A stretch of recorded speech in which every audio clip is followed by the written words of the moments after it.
లక్షణం. దానికి మామూలుగా రసాయనికంగా వాడడానికి వేరే మందులు ఉన్నాయి, అది ఖర్చుతో కూడుకున్నవి, అది పర్యావరణానికి హాని కూడా.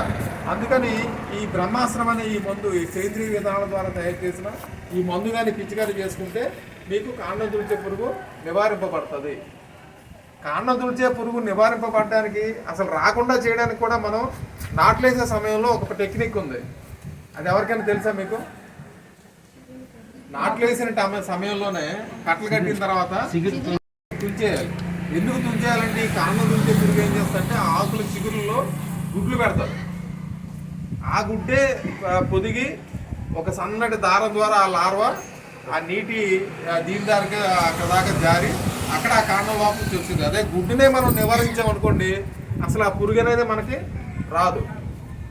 అసలు ఈ ప్రకృతి సేద్యం కూడా మనం ముందుగా మనకి డాక్టర్లు కానీ మనం జనరల్గా అనుకుంటాం, అంటే ఒక ఇంగ్లీష్లో ఒక ఇది ఉంటుంది, prevention is better than cure అంటారు. అంటే వచ్చిన తర్వాత నివారించడం కంటే కూడా అది రాకుండానే నియంత్రించుకోవడం బెటర్ అని, అదే మంచి పద్ధతి అని చెప్పేసి మనం చేస్తున్న ఈ ప్రకృతి సేద్యంలో మొదటి నుంచి ఈ కత్తం వేసుకోవడం కానీ, ఇలాంటివన్నీ చేసుకోవడం కానీ, బీజామృతం దాన్ని మనం విత్తనాలకు పట్టించడం కానీ, ఈ ఘనజీవామృతం లాంటివి మనం పొలాలు అప్లై చేయడం కానీ, ఇవన్నీ ఏంటంటే ఈ పురుగులు కానీ తెగుళ్ళు కానీ మొక్కలు దరిచేయకుండానే నియంత్రణ చేసుకోవడానికి, వచ్చిన తర్వాత దాన్ని కంట్రోల్ చేయడానికి కాదు.